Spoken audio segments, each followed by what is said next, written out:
Welcome back after the break. You're watching Rajya Sabha Television. I'm Frank Rausen Pereira. With me, two distinguished panelists. Let me introduce them on the program. Dr. T.V. Somanathan, Secretary, Department of Expenditure, and Mr. Tuvin Kanta Pandey, Department of Investment and Public Asset Management. He's also a secretary there. Thank you so much, gentlemen, for joining me on Rajya Sabha Television. Dr. Somanathan, let me start with you first. Let's talk about we were talking about some of the historic takeaways really with the other panelists. Let's talk about infrastructure now and talk about highway spending in particular. The major chunk has gone to highways and, a lot of spending there too. Do you believe that the infrastructure spending is going to ensure that some of the problems created by the pandemic are going to be negated? I think it will help, because this big push in both, you mentioned highways, there's also a very big push in the railways, and of course in drinking water, sanitation, both urban and rural. So the provisions are greatly expanded in all these areas, and all of these are very labor intensive in terms of their employment generation effects, whether it is highway construction, whether it is drinking water supply projects, sanitation projects, railway projects. They all have very big multiplier effects in terms of creating jobs, because they also require lots of domestically produced materials. So they create a cascading positive effect across the domestic businesses, including small businesses. So I think this infrastructure spend will actually help in terms of reviving both activity and hope among smaller businesses as well as businesses across the board. So I think it will help. So it's going to have a multi-level, impact really across sectors. And there are a lot of, fairly rigorous econometric studies that show that the multiplier effect for government capital expenditure is somewhere between 2.5 and 4, which means that 1 rupee spent by the government generates aggregate expenditure of 2.5 to 4 rupees in the economy. Follow-up question. How long will the government continue to spend and put in so much of money? At some point, the private sector has to chip in as well. Absolutely. And it has to be everyone who goes along. As far as the government side is concerned, as you've seen, we have certainly committed to this enhanced expenditure for the next year, and we have also indicated a glide path for the fiscal deficit, which goes to show that we are not looking at a sudden withdrawal of government expenditure in the following year either. But you're right, I think the key is for the private sector to now chip in and make big investments. I think the kick-starting of the infrastructure sector will hopefully trigger that positive interest because of its knock-on effect. And also a lot of things that are happening outside government expenditure, such as the new privatization policy, which opens up many new spaces for the private sector. I think that's another place from which you will see private sector investment interest pick up. Absolutely. Since we are here, Mr. Pandey, let's look at a sector that's related, power. Power has got a major chunk really as far as this budget is concerned, over 3 lakh crore rupees there. So, clearly the government has taken note that the DISCOMs are going through a tough time. It's time to diversify really as far as power is concerned and give choices to the common man too. So, power too, what's going to happen there on that front? I think the power sector reforms is extremely important because it's not only from the point of view of power is a critical infrastructure, and viability of that sector is extremely important for and going forward the consumer should also have a choice of choosing this. I think DISCOM's reforms is being pushed by the government, which is a very good thing going forward. And it just doesn't stop at your traditional fossil fuel kind of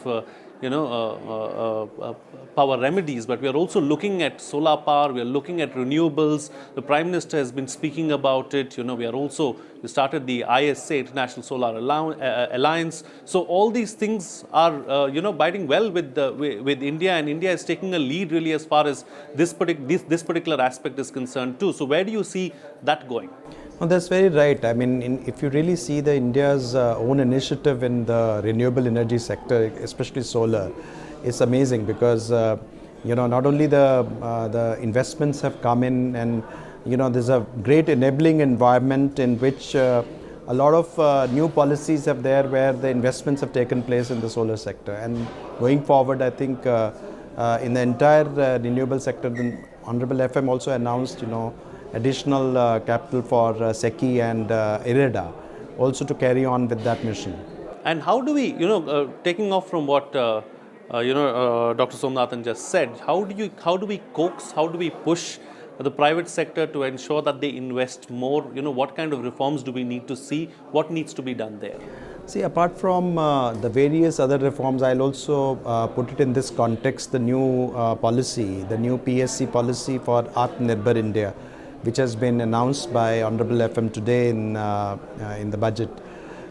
What it really means is basically it's a directional shift, So far we have had reforms earlier, but in terms of public sector, we have continued to remain in business in a wide variety of sectors, notwithstanding the fact that the private sector has come in a large number in those areas. And clearly we see, if you look at the economic survey of the last year, you've seen some of the privatized firm has done much better in terms of growth, in terms of employment, in terms of productivity, in terms of profitability. And if we are able to multiply that, that will sum up to a very big momentum to growth in general and employment in particular. And I think this is the one, with this vision in mind, the new policy has been announced, where the intention of the government is to keep only in certain strategic sector where we have a national security implication or energy security or the critical infrastructure or the financial services or important minerals. Except for those, we should keep some bare minimum in those sectors, but the rest of those enterprises should be put to the private hands. Of course, it will take time, but it is a very important directional shift. Right, so since we're here then, Mr. Pandey, let's also talk about disinvestment. And there's one insurance company that and two PSBs as well. So can we expect the disinvestment target to be met this time around? Because that has been a problem area in the past. I think the disinvestment target which was set during the current financial year has been really hit by COVID. Of course, I think there were a lot of preparations and certain big ticket announcements were there. The transactions were taken forward, but there was a very big COVID impact on those transactions. Fortunately, they're back on track, and I think we are going to complete them in 21-22, which Honorable Finance Minister mentioned, and I am hopeful that the target will be met. Okay, all right. Taking the discussion forward then, Dr. Somnathan, I noted it down, I jotted it down when the Finance Minister was speaking about it. Unfortunately, I couldn't quite, get the full context of it, so I must ask you a follow-up question and ask you to explain that to me and to the viewers as well, through me. Tax on interest of PF. Yes. If you could just take me through that. Yeah. See, there's an employee provident fund in which employees can contribute, and the contribution is 12% of their wages or salaries.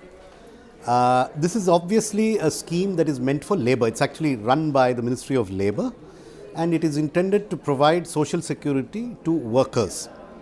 And the scheme is that you put the money into the provident fund, it earns a guaranteed interest which is currently 8.5%, which, as you know, is higher than the prevailing rate of interest in fixed deposits or any other instrument.